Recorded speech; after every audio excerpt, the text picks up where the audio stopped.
कि चुनावी साल है और बहुत ऐसे कार्यक्रम रहता है, बहुत जगह जाना आना रहता है। अभी हमें मोतिहारी जाना है, मुजफ्फरपुर होते हुए, कल वाल्मीकि नगर जाना है। 10 तारीख और 11 तारीख को पार्टी का राष्ट्रीय कार्यकारिणी का सम्मेलन है हमारे वाल्मीकि नगर में, वो कार्यक्रम के लिए जा रहे हैं।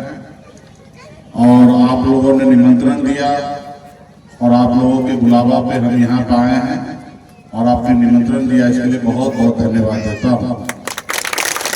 कभी हम लोग कल्पना भी नहीं कर सकते थे कि आप लोगों का प्यार, सहयोग, आशीर्वाद इस तरीके से हम लोगों को मिलेगा, लेकिन हम सही रास्ते पे चल रहे हैं, सही रास्ते पे सही काम कर रहे हैं। इसके लिए आप लोगों का प्यार हमारे ऊपर बना हुआ है, ये मैं जानता हूँ।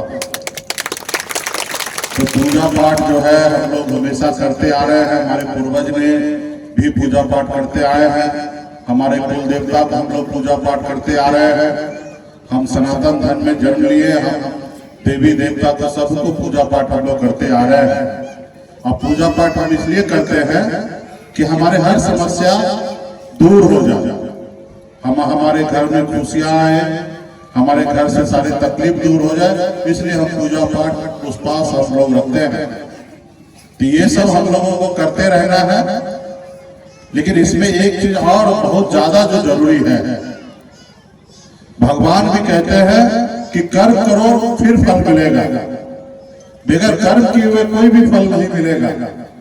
तो हम इंसान इस संसार में आए हैं, तो आपको पैर दिया भगवान, हाथ दिया है, सोचने के लिए दिमाग दिया है, तो उसको हम लोगों को इस्तेमाल करना है। आप घर बैठे रहिएगा और कहिएगा कि आपकी तकलीफ दूर हो जाए, तो ऐसा नहीं है। आपको अपनी तकलीफ को दूर करना है, तो आप अपने पड़ोसी को देखिए कि उसका तकलीफ कैसे दूर हुआ।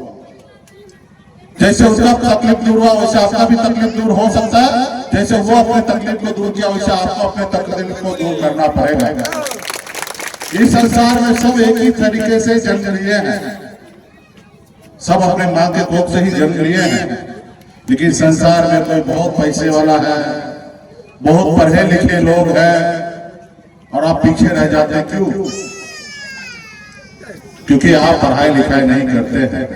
तो इसलिए बड़ी संख्या में माता बहन है, आप सबसे आग्रह है कि अगर इस संसार में सर उठा के जीना है, आपके हर तकलीफ को दूर करना है, तो आपको एक काम सबसे पहले करना है कि एक रोटी कम खाइए, लेकिन अपने बच्चे को पढ़ा लिखा के काबिल बनाइए। जब तक हमारा समाज, जब तक आपके परिवार शिक्षित नहीं होंगे, तब तक वो आगे बढ़ेंगे नहीं।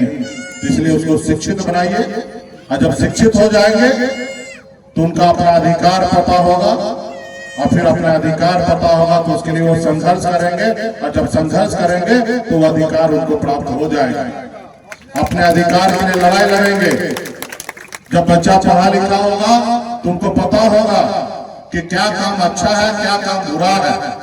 जो काम बुरा होगा वो काम नहीं करेंगे, और जो काम अच्छा होगा वही करेंगे। जब वो पढ़े लिखे समझदार होंगे तो 10 रुपया कमाएंगे तो 8 रुपया खर्च करके 2 रुपया बचा लेंगे। अगर वही पढ़े लिखे लोग नहीं होंगे तो 10 रुपया कमाएंगे और 10 का 10 उड़ा देंगे, और वो कहीं ना कहीं आगे वाले पीढ़ी के लिए कुछ नहीं छोड़ेंगे। इसके लिए आप तकलीफ में रहेंगे। इसलिए सबसे ज्यादा जरूरी है पढ़ाई लिखाई। हम भी एक गरीब घर में ही जन्म लिए, मछुआरा परिवार में जन्म लिए। पिताजी दादाजी सब मछली मारते थे, लेकिन माता पिता ने हमको पढ़ाया लिखाया, और जब सूझबूझ हुआ तो गांव से निकलकर बॉम्बे जैसे शहर गए, वहां मेहनत मजदूरी करके बॉम्बे में हमने कामयाबी का झंडा गाड़ दिया। एक बेहतर जिंदगी जीने लगे, ऐसे और आपकी जिंदगी जीते थे, बड़े महंगे गाड़ी में घूमते थे, बड़े बंगले में रहते थे, सब बेहतर जिंदगी जी रहे थे। लेकिन ऊपर वाले ने हमें समझदारी दिया। हमने सोचा जब इतना आगे हम निकल चुके हैं, लेकिन हमारे लोग अभी भी बहुत पीछे हैं। लोग चांद पे घर बनाने के लिए सोच रहा है, लेकिन इस धरती पर हमारे लोगों के लिए रहने के लिए घर नहीं है।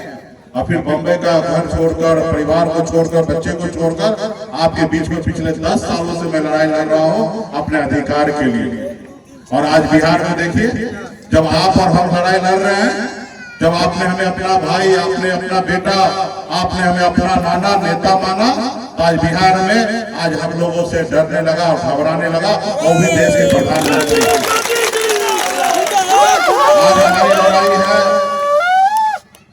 आज हमारी लड़ाई है कि हमको रिजर्वेशन चाहिए, आरक्षण चाहिए। आज हमारे बच्चे पढ़ लिख कर थोड़ा आगे बढ़ जाते हैं, लेकिन उनको नौकरी नहीं मिलता है। आज अपने समाज को बंगाल में आरक्षण है, दिल्ली में आरक्षण है, हम इसकी लड़ाई लड़ रहे हैं और बहुत हद तक हम लोग कामयाब होते जा रहे हैं। आने वाला समय में 2, 4, 5 साल और लगेगा, हम लोग कामयाब होंगे। लेकिन इसके लिए सिर्फ मुकेश सहनी को अकेले लड़ने से नहीं होगा। हर एक इंसान के बेटा को अपने आने वाले बच्चे के लिए लड़ाई लड़ना पड़ेगा, उनके अधिकार के लिए लड़ाई लड़ना पड़ेगा, उनके लिए संघर्ष करना पड़ेगा। आज अपने बच्चे को पढ़ाइएगा, लिखाइएगा, अच्छा किताब खरीद के दीजिएगा, अच्छे स्कूल में भेजिएगा, तो आपको परेशानी होगा। लेकिन वो परेशानी को झेलिएगा तो वही बच्चा पढ़ लिख कर कलेक्टर बनेगा, तो आपका नाम रोशन करेगा और समाज में सर उठा के जिएगा। तो ये आपको करना पड़ेगा। और जब एक पीढ़ी हो जाएगा, एक पीढ़ी आपके आगे निकल जाएंगे, तो दूसरा पीढ़ी को फिर मुड़ के कभी देखना नहीं पड़ेगा। एक बार गरीबी से अमीरी की ओर चले जाइएगा तो फिर लौट के पीछे नहीं देखना पड़ेगा। तो जब तक आप संघर्ष से बाहर नहीं निकलिएगा तो ये ऐसा व्यवस्था रहेगा। तो इसलिए मैं चाहूंगा कि अपने अपने बच्चों को पढ़ाइए, लिखाइए, समाज में भाईचारा बना के रखिए, हर जाति सभी धर्म के साथ अच्छे संबंध रखिए। किसी से बेवजह हमको नहीं लड़ना है, अपने अधिकार के लिए जागरूक रहिए, यही सब करना है।